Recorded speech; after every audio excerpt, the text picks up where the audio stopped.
Assalamualaikum warahmatullahi wabarakatuh. Yang mulia Hakim Konstitusi, para pemohon, kuasa pemohon, dan semua yang hadir di sini. Nama saya Arif Patramijaya. Saya diminta untuk menjadi saksi dalam kapasitas saya selaku koordinator Tim Pembela Demokrasi Indonesia Jilid 2 atau disingkat TPDI Jilid 2. TPDI ini mendapat kuasa dari 3 orang aktivis yang konsisten punya mimpi negara demokrasi yang berkeadilan. Petrus Haryanto, mantan aktivis Sekjen PRD 96 yang dipenjara karena memperjuangkan demokrasi. Azwar Furgutyama, juru bicara Forum Kota. Dan yang ketiga, Fenry Tendri. Oleh karenanya, pada waktu itu TPDI dan saya sendiri bersedia untuk memberikan bantuan hukum secara pro bono untuk mengadukan pelanggaran kode etik yang dilakukan oleh KPU. Yang perlu kami jelaskan pada pokoknya adalah bahwa dalam persidangan DKPP itu merupakan persidangan yang terlama sepanjang DKPP terbentuk. Kami mendaftarkan bulan November, dibuka persidangan 4 kali, baru diputus Februari 2024. Padahal kita tahu biasanya DKPP tidak lebih dari 2 minggu. Yang mulia,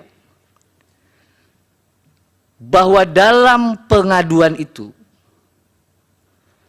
DKPP telah memutus perkara pada tanggal 5 Februari 2024.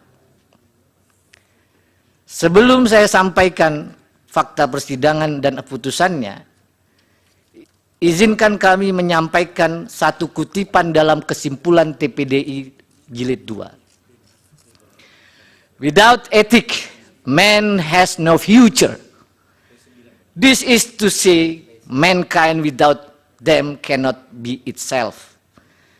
Ethics determine choices and action and suggest difficult priorities. Tanpa etika manusia tidak mempunyai masa depan. Artinya tanpa etika manusia tidak bisa menjadi dirinya sendiri. Etika menentukan pilihan dan tindakan serta menyarankan prioritas yang sulit.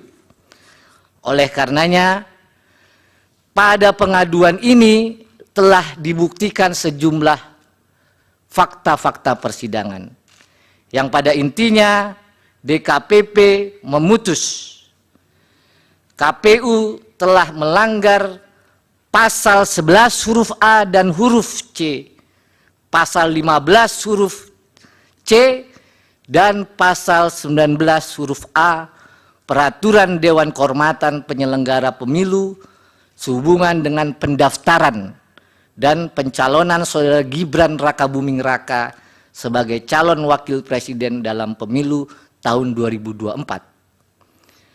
Betul forumnya pada waktu itu adalah memeriksa etika. Namun isi pasalnya, saya bacakan pasal 11, KPU tidak melakukan tindakan yang secara tegas diperintahkan oleh undang-undang. Itu inti pelanggaran di pasal 11. KPU tidak melakukan tindakan yang mentaati prosedur yang telah ditetapkan dalam peraturan perundang-undangan. Itu adalah isi pasal 11 huruf A dan huruf C.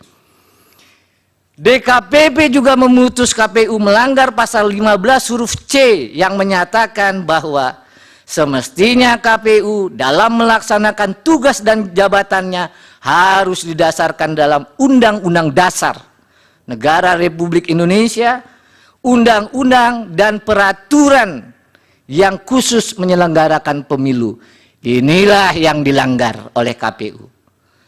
Lalu yang terakhir, pasal 19 huruf A yang menyatakan semestinya KPU menjunjung tinggi Pancasila, Undang-Undang Dasar Negara Republik Indonesia, dan peraturan perundang-undangan. Oleh karenanya yang mulia, DKPP pada tanggal 3 November 2023 memutus mengabulkan pengaduan para pengadu untuk sebagian.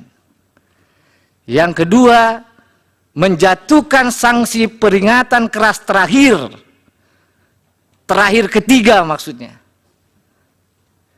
Dalam perkara 135, 136, 137, 141 kepada saudara Hasyim Asyari selaku teradu 1 pada waktu itu.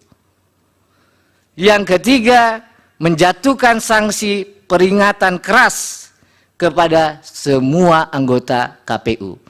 Terakhir yang mulia saya sampaikan, kalau saja KPU dalam persidangan itu ahli menyampaikan yang diajukan di bawah sumpah, kalau saja KPU tidak melanggar pasal-pasal yang disebut tadi, pasal 15 huruf C, pasal 19 huruf A, maka tentu saja saudara Gibran Rakabuming Raka tidak akan lolos dalam verifikasi dan ditetapkan sebagai calon wakil presiden dalam pemilu tahun 2004. Pak Putra, itu sudah pendapat yang terakhir itu. Yang terakhir mohon dikesampingkan, saya tutup dengan perkataan terima kasih atas kesempatan yang diberikan yang mulia. Mudah-mudahan apa yang kami sampaikan sebagai saksi dapat bermanfaat. Wassalamualaikum warahmatullahi wabarakatuh. Waalaikumsalam. Download Tribun X sekarang, menghadirkan lokal menjadi Indonesia.